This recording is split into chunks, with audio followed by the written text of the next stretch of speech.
뉴스타트 2부 시작합니다. 제21대 대선 주요 후보자 4명의 첫 TV 토론이 오늘 진행됩니다. 중앙선거방송토론위원회는 오늘 저녁 8시부터 2시간 동안 서울 상암동 SBS 스튜디오에서 초청 대상 후보자 1차 토론회를 개최합니다. 참석자는 더불어민주당 이재명, 국민의힘 김문수, 개혁신당 이준석, 민주노동당 권영국 후보 등 4명입니다. 이들은 경제 분야를 주제로 저성장 극복과 민생경제 활성화 방안을 놓고 시간 총량제 토론을 벌인 뒤 트럼프 시대 통상 전략과 국가 경쟁력 강화 방안의 공약 검증 토론을 진행할 예정입니다. 윤석열 전 대통령이 국민의힘 탈당을 전격 선언했습니다. 김문수 후보의 힘을 모아달라며 대선 승리를 위한 단합을 강조했는데 다만 비상계엄이나 탄핵에 따른 당 혼란의 별도 사과 메시지는 찾아볼 수 없었습니다. 박광렬 기자가 보도합니다. 윤석열 전 대통령이 주말 오전 SNS를 통해 국민의힘을 떠나겠다며 탈당을 공식 선언했습니다. 지난 2021년 7월 대선 경선을 위해 국민의힘에 입당한 지 약 3년 10개월 만입니다. 대선 승리와 자유민주주의를 지키기 위해 자신이 할 수 있는 최선의 길이라고 결심의 이유를 설명했습니다. 이어 김문수 후보에게 힘을 모아달라며 이번 탈당을 계기로 당이 뭉치고 단결해줄 것을 촉구했습니다. 대선에 대한민국의 운명이 걸려있고 후보 못지않게 승리를 열망한다며 자유와 주권 수호를 위해 백의종군하겠다는 뜻도 전했습니다. 다만 비상계엄과 탄핵으로 나라와 국민을 혼란에 빠뜨린 점에 사과나 반성의 문구는 이번 탈당 입장문에 포함되지 않았습니다. 또 지난 겨울 자유와 주권 수호를 위해 뜨거운 열정을 함께 나누고 확인한 국민과 청년이라는 표현으로 탄핵 반대 지지층을 콕 집어 언급하며 투표 참여를 호소하기도 했습니다. 앞서 당내에선 중도 외연 확장을 위해 윤 전 대통령과의 절연이 절실하다는 목소리가 터져나왔고 새로 취임한 비대위원장 역시 결단을 촉구했습니다. 비대위원장으로서 대통령께 정중하게 탈당을 권고드리겠습니다. 절연의 방법론을 두고는 변화의 의지를 각인시키려면 강제 출당이나 제명과 같은 확실한 끊어내기가 필요하다는 주장과 지지층 이탈 또는 분열 우려 등으로 윤 전 대통령 스스로 판단할 문제라는 목소리가 맞섰습니다. 엄격한 출당 또는 제명을 시켜야만이 그나마 국민들이 저 정당이 좀 정신을 차리는구나 이렇게 보지 않겠습니까? 좀 다르게 생각하실 수 있는 다양한 분들이 우리 국민의힘에 모여 있고 김문수 후보 측에서 어떤 특정한 선택을 요구하거나 강요하지 않겠다라는 헌재의 만장일치 파면 결정 44일 만이자 대선을 17일 앞두고 이뤄진 윤 전 대통령의 탈당 선언이 남은 대선 레이스에 어떤 영향을 미칠지 주목됩니다. YTN 박광렬입니다. 윤석열 전 대통령의 탈당 선언에 국민의힘 김문수 대선 후보는 그 뜻을 존중하겠다고 밝혔습니다. 당내에서도 높이 평가하는 목소리가 이어졌는데 한동훈 전 대표는 대선 승리를 위해선 윤 전 대통령 부부와 절연해야 한다고 거듭 요구했습니다. 손효정 기자입니다. 그동안 윤석열 전 대통령 탈당 문제에 명확한 입장을 밝히지 않았던 국민의힘 김문수 대선 후보. 당을 떠나겠다는 윤 전 대통령의 뜻을 존중하겠다고 답했습니다. 이를 받들어 더 단합하고 더 혁신해 선거를 치르겠다고 다짐했습니다. 그 뜻을 저는 존중합니다. 더 단합하고 더 혁신해서 정말 국민의 뜻에 맞는 그런 당으로 또 그런 대통령이 될 수 있도록 노력을 하겠습니다. 재판을 받는 윤 전 대통령에게 건강을 유의하라는 당부도 있지 않았습니다. 다만 윤 전 대통령 측과 탈당 여부와 시점을 미리 조율했느냐는 질문엔 그렇지 않다고 일축했습니다. 논란에 거듭했던 전직 대통령의 당적 문제가 정리되자 당내에선 이제 하나로 뭉쳐 대선 승리에 집중하자는 목소리가 이어졌습니다. 공개적으로 자진 탈당을 권고했던 김용태 비대위원장도 결단을 높이 평가하며 탄핵의 강을 넘어서겠다고 공언했습니다. 국민의힘과 김문수 후보가 탄핵의 강을 넘어서 대한민국의 국민 통합을 이룰 수 있도록 하겠습니다. 과거와의 정리로 지지부진한 김문수 후보의 지지율이 반등할 수 있다는 기대감도 흘러나왔습니다. 앞으로 2주가 남았습니다만은 최선을 다한다면은 9회 말 투아웃에 역전 만루 홈런도 가능하다고 생각합니다. 다만 경선에 참여했던 한동훈 전 대표는 대선 승리의 최소한의 조건으로 윤 전 대통령 부부와의 절연을 비롯한 3가지를 결단하라고 김 후보를 재차 압박했습니다. 윤 전 대통령의 탈당과는 별개로 당 차원의 후속 조치를 촉구한 건데 이와 관계없이 곧 국민을 만나겠다며 유세전 합류를 예고했습니다. 국민의힘이 대선을 17일 남기고 윤 전 대통령과의 관계를 1차적으로 정리했지만 절연 문제를 둘러싼 당내 진통이 하루아침에 사라지기는 어려울 거란 전망도 나오고 있습니다. YTN 손효정입니다. 민주당 이재명 대선 후보는 윤석열 전 대통령의 국민의힘 탈당이 정치적 전술이라며 제명했어야 한다고 지적했습니다. 민주당 선대위 차원에서도 위장 탈당쇼, 대국민 사기극과 같은 거친 비판이 쏟아져 나왔습니다. 김다연 기자가 보도합니다. 민주당 이재명 대선 후보는 탈당을 선언한 윤석열 전 대통령과 국민의힘을 싸잡아 비판했습니다. 먼저 윤 전 대통령 탈당의 진정성에 의구심을 제기하며 이를 정치적 전술로 규정했습니다. 나가주십시오 부탁을 하니까 국민의힘의 승리를 바라면서 잠깐 나가 있겠다, 응원한다 이렇게 얘기를 하고 있는데 뭐 그럴 거면 뭐하러 탈당을 했는지. 특히 국민의힘 지도부가 군사 쿠데타에 석고대죄하지 않고 미봉책으로 넘어가려고 하는 건 문제라며 윤 전 대통령을 제명했어야 한다고 주장했습니다. 민주당 선대위도 긴급 브리핑을 열어 내란 수계와 극우 내란 후보가 결별했던 알리바이를 만들기 위해 대국민 사기극, 위장 탈당쇼를 벌였다고 날을 세웠습니다. 국민의힘을 향해 제 손으로 내란 수계 하나 출당시키지 못한 한심한 내란 잔당이라고 쏘아붙였고 윤석열이 남긴 탈당의 변 역시 반성과 사과라고는 찾을 수 없고 망상과 자아 독치로 가득 차 있었습니다. 탈당 사전 조율은 없었다는 김문수 후보 발언이 황당무계하다며 김 후보와 윤 전 대통령이 공동 운명체라고 규정하기도 했습니다. 개혁신당 이준석 대선 후보도 탈당한다고 비상계엄의 원죄를 지을 수 없다며 공동 책임이 있는 김문수 후보가 함께 물러나야 한다고 목소리를 높였습니다. 조국혁신당 역시 윤 전 대통령의 탈당을 위장이혼으로 깎아내리면서 탈당이 아닌 제명이 됐어야 하는 인물이라고 맹비난했습니다. YTN 김다현입니다. 윤석열 전 대통령이 파면된 지 44일 만에 국민의힘을 자진 탈당한 가운데 과거 역대 대통령들의 탈당 사례도 재조명되고 있습니다. 재임 기간 중 2번이나 탈당한 적도 있었고 강제로 출당당한 경우도 있었습니다. 차정윤 기자입니다. 헌정사 대통령의 첫 탈당은 노태우 전 대통령이었습니다. 재임 중인 1992년 당시 민자당 총재였던 김영삼 전 대통령과의 갈등으로 민자당 명예총재직을 던지고 탈당했습니다.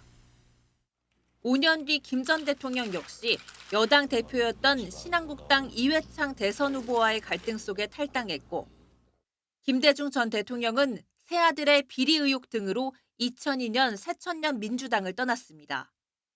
노무현 전 대통령은 재임 기간 중 2번의 탈당 이력이 있습니다. 친노 의원들의 신당 창당 움직임 속에 새천년 민주당을 나와 열린우리당으로 입당했는데 임기 말 열린우리당 비누파 의원들이 집단 탈당하자 당적을 정리했습니다. 비장한 심정으로 대통령의 결단을 존중하고 받아들이면서 우리는 또 우리 차원에서 새롭게 우리들의 앞길을 개척해 나가는 노력을 하겠다. 국정농단 사태에서는 초유의 강제 탈당이 이뤄졌습니다. 당시 여당 비박계의 탈당 요구에도 친박계 지도부의 거부로 당적을 유지하던 박 전 대통령은 결국 파면 선고 8개월 만에 새누리당 후신인 자유한국당에서 강제 출당됐습니다. 박근혜 당이라는 멍에에서 벗어나지 않을 수 없다고 판단을 했습니다. 이명박 전 대통령은 탈당 없이 임기를 마쳤지만 박 전 대통령 파면 이후 여당의 내홍 여파로 탈당계를 제출했고 문재인 전 대통령은 유일하게 현재까지 민주당 당적을 유지하고 있습니다. YTN 차종윤입니다. 내란 우두머리 혐의를 받는 윤석열 전 대통령이 내일 열릴 4번째 정식 재판에도 공개 출석할 전망입니다. 서울중앙지방법원은 내일 오전 10시 15분 윤 전 대통령의 내란 우두머리 혐의 4차 공판을 진행합니다. 조기 대선을 앞두고 자진 탈당한 윤 전 대통령이 내일 법정에 공개 출석하며 처음으로 입장을 밝힐지 주목됩니다. 앞서 윤 전 대통령은 지난 12일 3번째 공판부터 법원 청사서관 쪽 출입구를 통해 공개 출석했지만 취재진의 질문에는 아무런 답변도 하지 않았습니다. 민주당 이재명 대선 후보는 공식 선거운동 뒤 첫 주말을 맞아 호남에 머물며 바닥 민심을 파고들었습니다. 호남을 텃밭이라고 표현해선 안 된다며 잘 모시겠다고 강조했는데 유세 과정에서 보수 인사인 김용남 전 의원의 깜짝 지지 선언도 있었습니다. 정인용 기자입니다. 사흘 연속 호남을 누빈 민주당 이재명 후보는 첫 일정으로 광주 전남 공동혁신도시 빛가람이 자리한 전남 나주를 찾았습니다. 호남이 없으면 나라도 없다는 이순신 장군의 어록을 소개하며 민주주의를 지켜온 호남이 위대하다고 강조했습니다. 그러면서 호남을 텃밭이라고 표현해서는 안 되고 회초리를 뜻하는 죽비라고 해야 한다며 두려움을 가지고 잘 모시겠다고 지켜세웠습니다. 호남은 당이 주인이 아니라 호남 국민이 주인이죠. 당이 지지하지만 잘 못하면 언제든지 징치해서 바르게 데려간다. 이 후보는 진보의 심장 광주에선 5.18 민주화운동으로 운을 뗐습니다. 광주가 국가 권력이 남용되지 않는 정의로운 세상을 위해 일하도록 자신을 다시 태어나게 한 사회적 어머니라고 목소리를 높였습니다. 특히 고향이 어디인지보다 호남의 꿈을 실현할 사람이라 자신을 좋아하는 것 아니냐며 호남 사람을 자처한 한덕수 전 총리를 비판하기도 했습니다. 저도 호남 사람입니다. 우리 서로 사랑하자고요. 그럴 때 제가 그걸 보고 그랬습니다. 저 호남에 우리 대한민국 주권자들이 얼마나 자존심 상할까. 광주 유세에선 국민의힘을 탈당하고 개혁신당 정책위 의장을 맡았던 김용남 전 의원이 이 후보 지지를 전격 선언하기도 했습니다. DJ의 꿈은 대한민국을 금융 강국으로 만드는 것이었습니다. 차기 정부 임기 내에 고스피 5천을 돌파할 사람, 그 사람이 이재명이라고 저는. 이 후보는 두 지역에서 농업 지원과 광주공항 이전, 인공지능 중심 도시로의 도약을 약속하며 지역 현안 해결 의지도 부각했습니다. 영남보다 더 긴 시간을 할애해 호남 유세 총력전에 나서고 있는데 지지층의 압도적 결집을 노린 거란 해석도 나옵니다. YTN 정용입니다. 국민의힘 김문수 대선 후보는 5.18 민주화운동 기념일을 하루 앞둔 어제 광주를 찾아 민주묘지를 참배했습니다. 당은 5.18 정신의 헌법 전문 수록 추진을 거듭 약속했습니다. 김다연 기자가 보도합니다. 국민의힘 김문수 대선 후보는 5.18 민주화운동 제45주년 기념일을 하루 앞두고 광주에 있는 민주묘지를 찾았습니다. 김 후보가 대선 국면 험지 호남을 찾은 건 처음으로 진보 성향 단체가 내란 세력은 물러가라며 항의했지만 큰 충돌은 없었습니다. 김 후보는 방명록에 5월 광주의 피로 쓴 민주주의란 글귀를 남긴 뒤 박관현 윤상원 열사 묘역을 잇따라 참배했습니다. 김 후보는 자신보다 먼저 같은 방에서 옥고를 치렀던 박 열사를 떠올리며 눈물을 보였습니다. 제가 들어갔던 그 광주교도소 독방이 바로 박관현 전남대학교 총학생회장 장기 단식으로 사망한 그 방이었습니다. 당 차원의 선거대책회의도 광주에서 열었는데 이재명 후보의 집권은 숭고한 민주주의의 붕괴로 이어질 거란 우려와 함께 반성과 다짐의 목소리가 줄을 이뤘습니다. 김용태 비상대책위원장은 민주당을 겨냥해 5.18 정신은 특정 정당의 소유물이 아니라며 헌법 전문 수록 추진을 재차 약속했습니다. 국민의힘은 5.18 정신의 헌법 전문 수록을 적극 추진하겠습니다. 그 가치는 오늘의 대한민국이 함께 지켜나가야 할 기준입니다. 5.18 민주화운동 진압 과정에서 핵심 역할을 했던 정호용 전 국방부 장관을 상임 고문으로 임명하려 했던데 공개 반성도 나왔습니다. 광주 시민과 5.18 영령들 앞에 머리 숙여 다시 한번 사죄드립니다. AI와 디지털 중심의 미래산업 육성과 생태계 구축, 교통망 확충, 하계올림픽 유치 성공 지원, 국립의과대학 설립 같은 맞춤형 공약도 빠뜨리지 않았습니다. 권성동 원내대표를 포함한 일부 지도부는 제주도로가 선거운동을 펼쳤는데 4.3 사건 유족을 위한 요양병원 건립과 트라우마 치료 지원을 공약하며 지지를 호소했습니다. YTN 김다현입니다.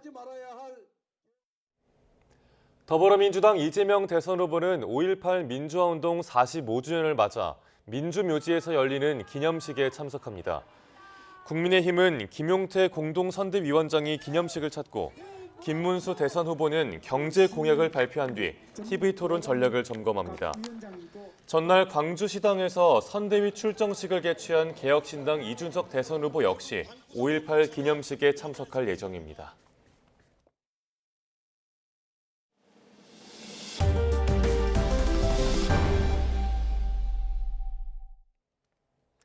축구 국가대표팀 주장 손흥민 선수의 아이를 가졌다고 협박해 돈을 뜯어낸 혐의를 받는 남녀 일당이 구속됐습니다.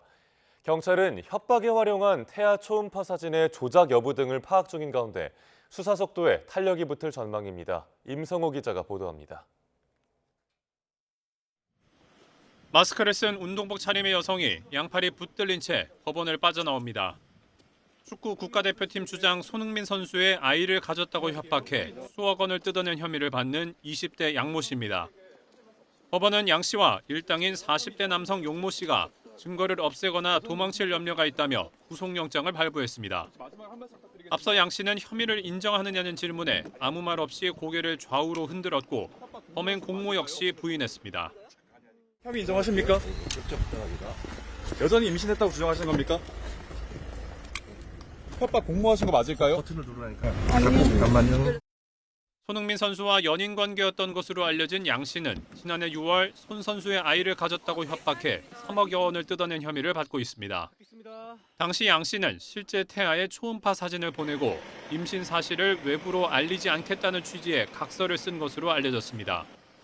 양 씨와 교제하며 이 사실을 알게 됐다고 전해진 용 씨는 지난 3월 손 선수 측에 접근해 수천만 원을 뜯어내려고 한 혐의를 받습니다.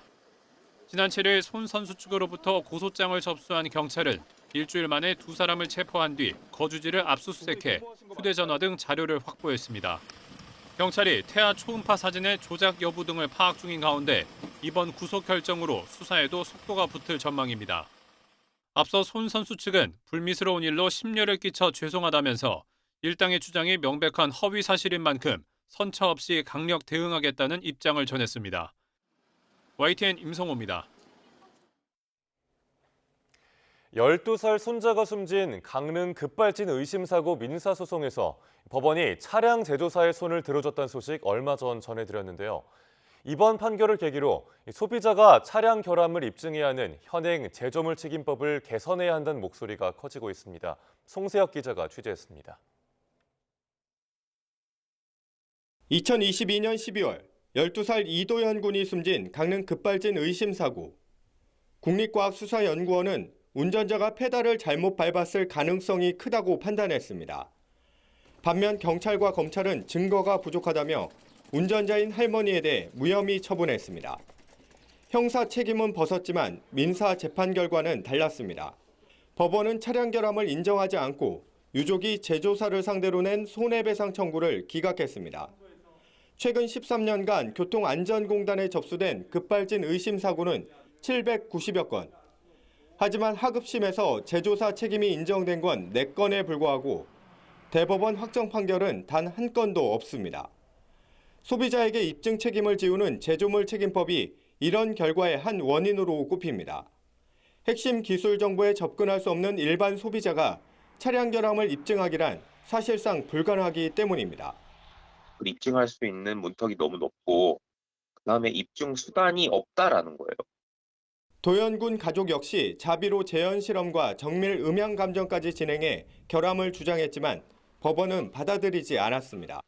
급발진 민사소송에서 또 형사재판에서 저희보다 더 많은 것을 한 사건은 없습니다.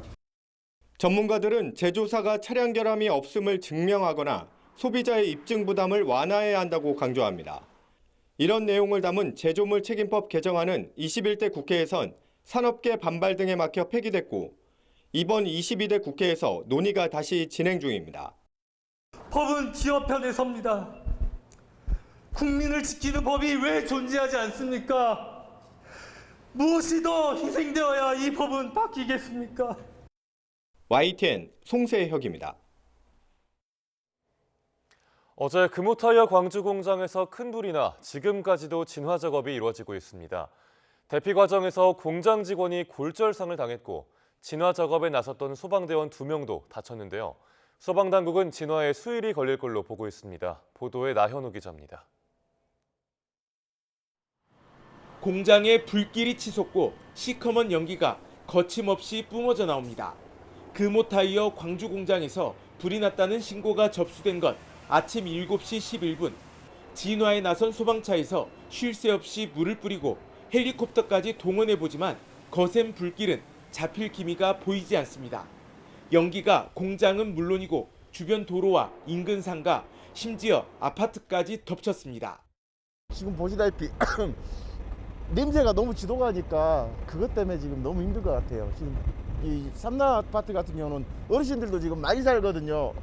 지금 대피를 하든지 뭘 하든지 해야 될 것 같은데. 이 불로 화재 당시 공장 내부에 있던 직원 400여 명이 긴급 대피했습니다. 대피하는 과정에서 추락해 몸 곳곳에 골절상을 입은 20대 직원은 소방당국에 구조됐습니다. 당시 생고무를 녹이는 작업을 하다가 불이 시작됐는데 작업자들이 초기 진화에 실패하면서 큰 불로 이어졌습니다. 진화 작업 도중에는 공장 건물 붕괴도 수차례 일어났습니다. 이 과정에서 화염이 분출하면서 소방대원 2명이 다쳤습니다. 대응 1단계에 이어 2단계를 발령한 소방당국은 국가소방동원령까지 내렸지만 진화 작업은 어려움을 겪고 있습니다. 내부 통로를 타고 불이 옮겨붙어 축구장 5개 규모인 이 공장 전체로 확산했습니다. 옆 공장동과 연결된 부분을 절단해 불길을 막아보려 했지만 쇳덩이로 된 기계 설비들 탓에 실패했습니다. 또 공장동 샌드위치 패널이 양철로 돼 있어서 물이 통과하기 어렵고 수압까지 약해져 진화를 힘들게 하고 있습니다. 모든 기계 설비들이 쇳덩이로 다 연결돼 있어요. 그리고 화재 높이가 40m, 30m 정도 높습니다. 그래서 지금 지나가는데 물을 쏴도 이 샌드위치 판넬이 양쪽에 양철로 쌓여 있기 때문에 물이 침투가 안 돼요. 소방당국은 불이 나면 잘 꺼지지 않는 생고무가 공장 내부에 20톤이 있다는 점으로 미뤄 완전 진화에는 수일이 걸릴 것으로 예상하고 있습니다. YTN 나현우입니다. 오늘 새벽 2시 반쯤 충북 청주시에 있는 경부고속도로 부산 방향 남이 분기점 인근에서 승용차와 화물차 등 차량 3대가 잇따라 부딪혔습니다. 이 사고로 승용차 운전자 등 4명이 다쳐 병원으로 옮겨졌습니다. 경찰은 화물차와 승용차가 부딪힌 상태에서 뒤따라오던 승용차가 2차 사고를 낸 걸로 보고 정확한 사고 경위를 조사하고 있습니다. 트럼프 미국 대통령이 한국을 비롯해 전 세계가 미국과 무역 합의를 하고 싶어 하지만 150개국과 모두 합의할 수는 없다고 잘라 말했습니다. 그러면서 2, 3주 내에 각국의 관세율을 개별 통보할 거라고 밝혔습니다. 홍주혜 기자입니다. 트럼프 미국 대통령이 나흘간의 중동 순방 일정을 마치고 귀국했습니다. 방문 기간 내내 경제적 거래와 실리 추구에 몰두한 트럼프 대통령은 이제 새로운 관세 전략을 세우는 데 집중할 것으로 보입니다. 국가별 상호 관세를 유예한 7월 초까지 2달도 채 남지 않았기 때문입니다. India wants, they're one of the highest taxed or tariff nations in the world. They make it almost impossible to do business. Do you know that they're willing to cut 100% of their tariffs for the United States? 폭스뉴스 인터뷰에서 트럼프 대통령은 모두가 미국과 합의하고 싶어 한다며 한국도 예외가 아니라고 평가했습니다.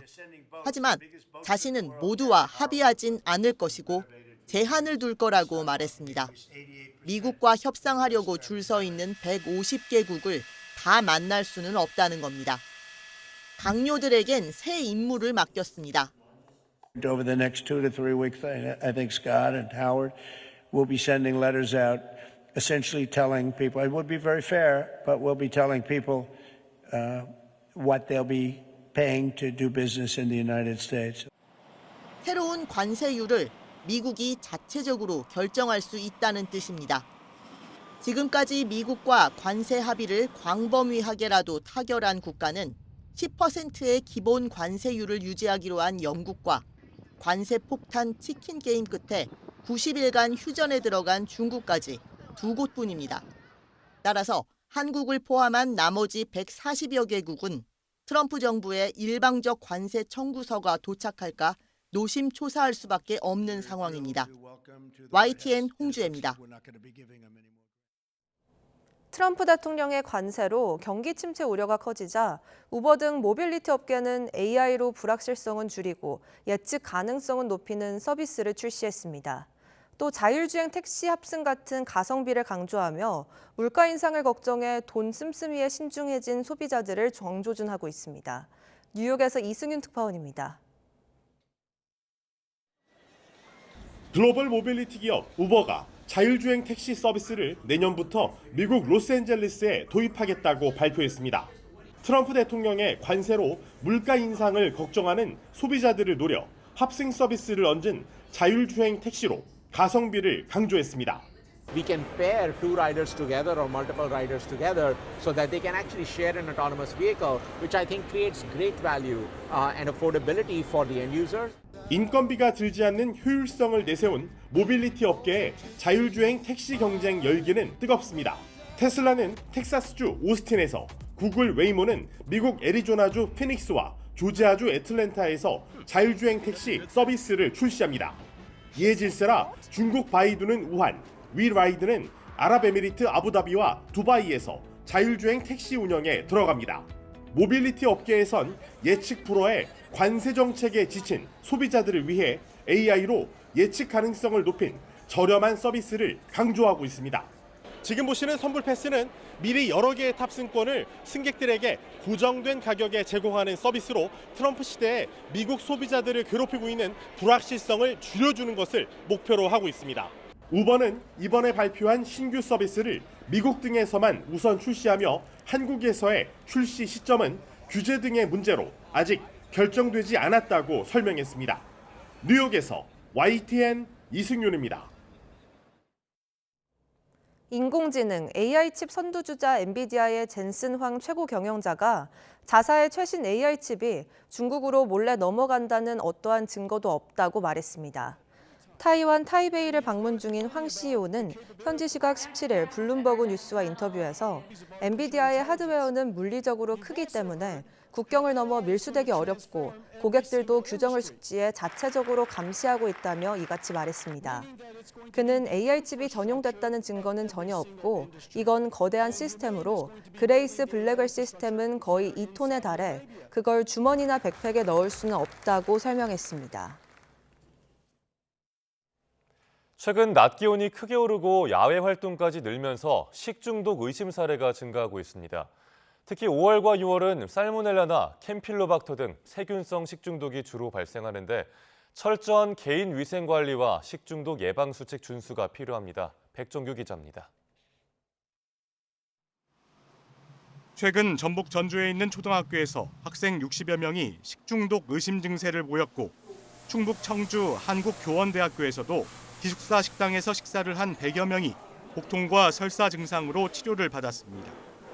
이른 더위가 시작되면서 5월 둘째 주까지 학교 급식 등 집단 급식소 식중독 의심 신고는 110건으로 최근 3년 평균보다 31%나 늘었습니다.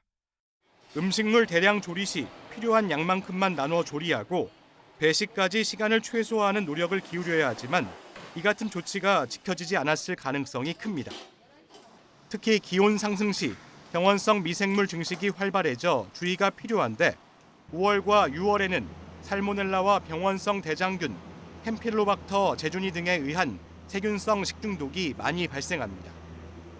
지난 5년간 식중독 발생 통계를 살펴보니까 4월, 5월, 6월 달에 발생한 식중독 건수가 1년 전체의 26%에 해당한 것으로 나타났습니다.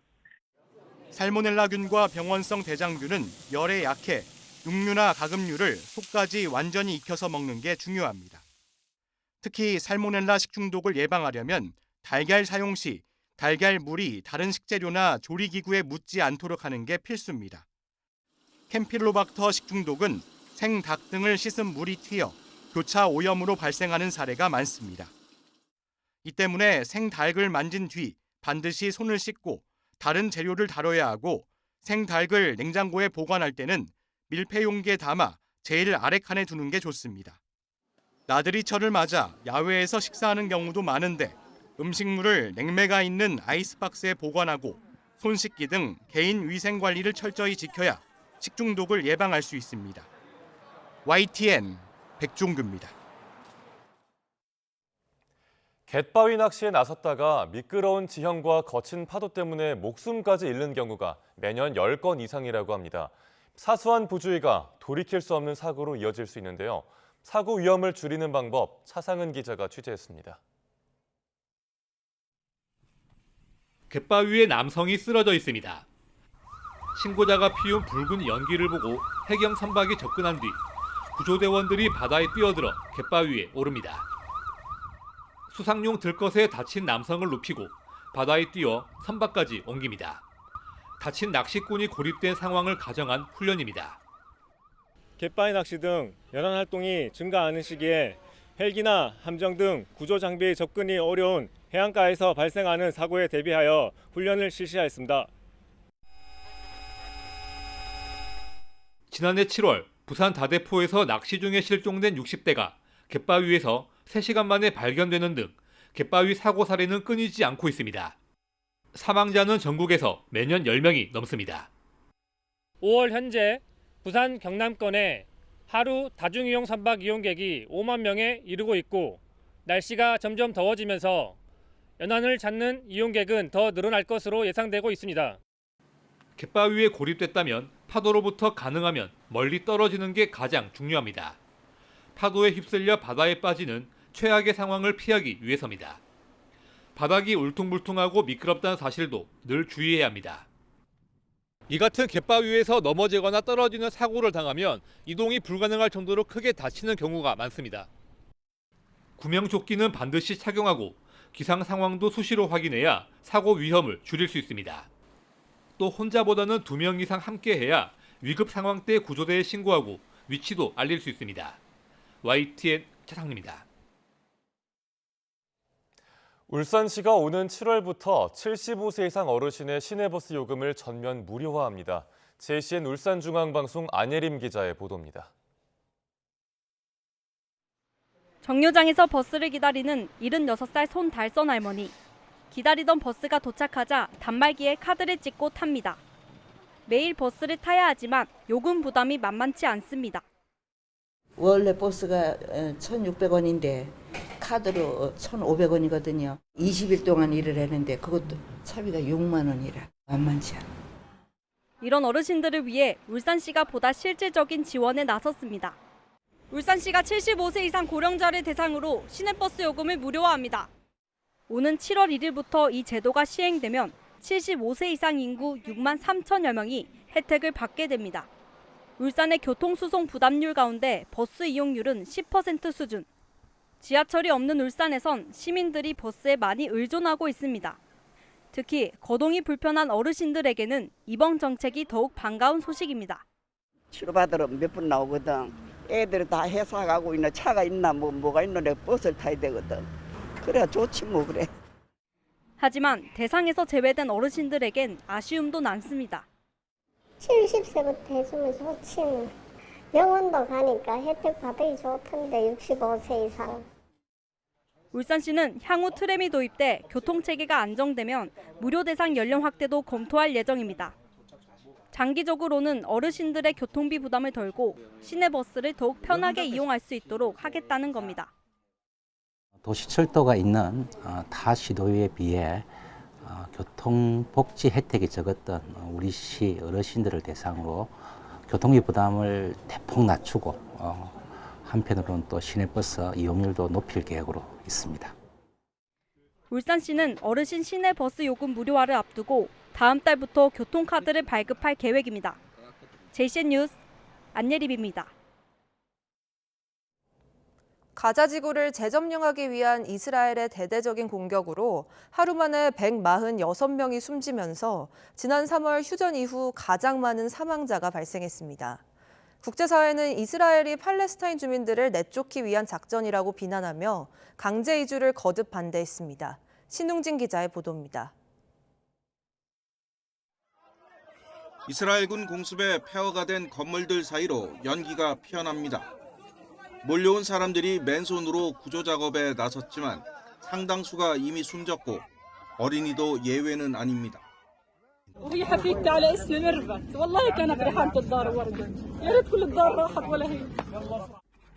자발리아 외 칸 유니스와 데이르 알 발라 등에도 공습이 이어졌고 가자시티 동쪽 투파에서는 지상전이 벌어졌습니다.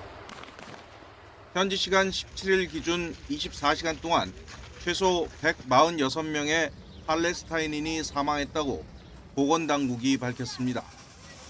휴전이 끝난 지난 3월 이후 최악의 인명피해입니다. 이스라엘은 가자 지구를 영구적으로 재점령한다는 기드온의 전차 작전을 본격화하면서 주민들을 남쪽으로 내몰고 있습니다. 아랍 국가들은 이스라엘이 공격을 강화해 팔레스타인인들을 가자 지구에서 완전히 쫓아내려 한다고 성토했습니다. 주민 230만 명 중 100만 명을 리비아로 강제 이주시킨다는 트럼프의 계획까지 전해지자 유엔과 더불어 거듭 반대 입장을 천명했습니다. We reject the repeated displacement of the Gaza population, and we obviously reject any question of forced displacement outside of Gaza. 이스라엘의 맹방인 독일도 가자 지구에 대한 대규모 공격 재개는 재앙 수준인 인도적 상황을 더욱 악화시킨다며 깊은 우려를 표명했습니다. YTN 신웅진입니다. 이스라엘이 팔레스타인 무장정파 하마스와 휴전 협상을 재개했습니다. AFP-통신, 타임스 오브 이스라엘 등 보도에 따르면 현지 시간 17일 이스라엘과 하마스는 중재국 카타르에서 인질 석방과 휴전을 위한 논의에 새롭게 들어갔습니다. 하마스 고위 관계자 타헤르 알누누는 이번 협상은 양측에서 어떤 전제 조건도 제시하지 않은 상태에서 시작됐다며 모든 쟁점에 대해 대화가 열려 있다고 전했습니다. 이스라엘 카츠 이스라엘 국방부 장관은 성명에서 이스라엘군이 가자 지구에서 기드온의 전차 작전을 시작하자 카타르의 하마스 대표단이 협상 거부 입장을 바꿔 복귀하게 된 것이라고 주장했습니다. 미국 중부 내륙에 강력한 토네이도가 덮쳐 20명 이상이 숨졌습니다. 20만여 명에게는 전기가 끊겼습니다. 한상옥 기자입니다. 커다란 바람 기둥이 주택가를 휩습니다. 토네이도가 지나간 뒤 벽이 떨어져 나가 집안이 훤히 보이고 마당은 말 그대로 난장판입니다. 어디가 어딘지 잘 구분되지 않습니다. This was my dressing room, and you can see straight into the alley now. And also downstairs, my kitchen wall, dining room wall, the bedroom wall over here, completely gone. 차를 타고 가던 이 여성은 쓰러진 나무에 깔렸지만 다행히 하나도 다치지 않았습니다. Every window in that car probably broke except for the driver's side. So when I tell you God is good, God is good. 현지 시각 금요일, 미국 중부에 강력한 토네이도가 덮쳐 큰 인명 피해가 났습니다. 켄터키주와 미주리주에서 20여 명이 숨졌고 수많은 가옥이 파괴됐습니다. 20만여 명이 사는 지역에 전기가 끊겼습니다. 켄터키주 5개 카운티에는 비상사태가 선포됐고 미주리주에서는 대피소 3곳이 세워졌습니다. 이 지역에는 일요일에서 월요일 사이 폭풍이 또 예보돼 있어 더 큰 피해가 우려됩니다. YTN 한상옥입니다. 기후위기가 심각해지면서 첨단 기술을 동원해 기후를 통제하는 이른바 지구공학도 주목을 받고 있습니다. 성층권에 유독한 에어로졸을 뿌려 지구의 기온을 낮추는 방법도 이 가운데 하나인데요. 우려하는 목소리도 만만치 않습니다. 보도에 유투건 기자입니다. 지난 1991년 필리핀 피나투보 화산에서 20세기 두 번째로 강력한 폭발이 일어났습니다. 상공 수십 킬로미터까지 유독가스가 치솟았고 이 때문에 미세한 입자인 에어로졸이 대량으로 형성됐습니다. 성층권을 덮은 에어로졸은 평소보다 최고 100배나 많은 태양광을 반사하거나 흡수하면서 지구를 냉각시켰습니다. 단기적으로 평균 기온이 0.6도 정도 내려갔습니다. 인위적으로 에어로졸을 분사해 지구온난화를 늦춰보자는 구상이 시작된 계기였습니다. Those particles would reflect a small amount, perhaps 1% of the incoming sunlight, and there was good evidence that this could be used to cool down the planet. 지금까진 적도 부근 상공 20km 이상이 최적의 에어로졸 분사 장소로 꼽혔습니다. 하지만 일반 항공기론 접근할 수 없는 고도에서 경제성 측면에서 한계가 있었습니다. 그런데 적도가 아닌 극지방 13km 고도에서도 충분히 효과를 거둘 수 있다는 연구 결과가 새로 나왔습니다. If we were limited to using existing large aircraft and therefore limited to altitudes of up to around 13 kilometers, we find that there was still meaningful climate impact. 여전히 산성비의 가능성이나 유독가스 운송에 따른 안전성 문제는 과제로 남아 있습니다. 인위적인 대기 교란에 따른 예상치 못한 부작용을 우려하는 목소리도 만만치 않습니다. And so this can do things like disrupt precipitation patterns, cause droughts in some places, cause excessive flooding in other places. 에어로졸이 유지되는 기간은 길어야 2년 정도. 자칫 인류가 에어로졸 주입에 계속 의존할 경우 궁극적인 탄소 감축에 소홀해질 수 있다는 비판도 나오고 있습니다. YTN 유통원입니다. 음악이 미각을 돋울 수 있을까요? 아니면 맛이 청각을 깨울 수 있을까요? 흑백 요리사로 화제가 된 최연석 셰프가 차린 만찬을 코스로 먹고 향긋한 차를 마신 뒤 국악을 만나는 공연장들이 있습니다. 이광현 기자가 소개합니다. 백수저였던 최연석 셰프가 이번엔 흑색 옷을 입고 휘핑크림을 올리며 매의 눈을 발동합니다. 수제비로 한식의 식감을 더한 봉골레와 캐비어를 올린 무조림까지 창작 요리의 대가답게 국악에서 받은 영감을 접시에 담아냈습니다. 메인 디시가 사실 갈비찜을 크림 리조또에 곁들인 그런 요리거든요. 그 도전하는 국악 가연 악단에 응원하고자 그렇게 메뉴를 준비했습니다. 그리고 마지막 디저트로는 세 가지 된장, 고추장, 간장을 이용한 디저트를 준비했습니다.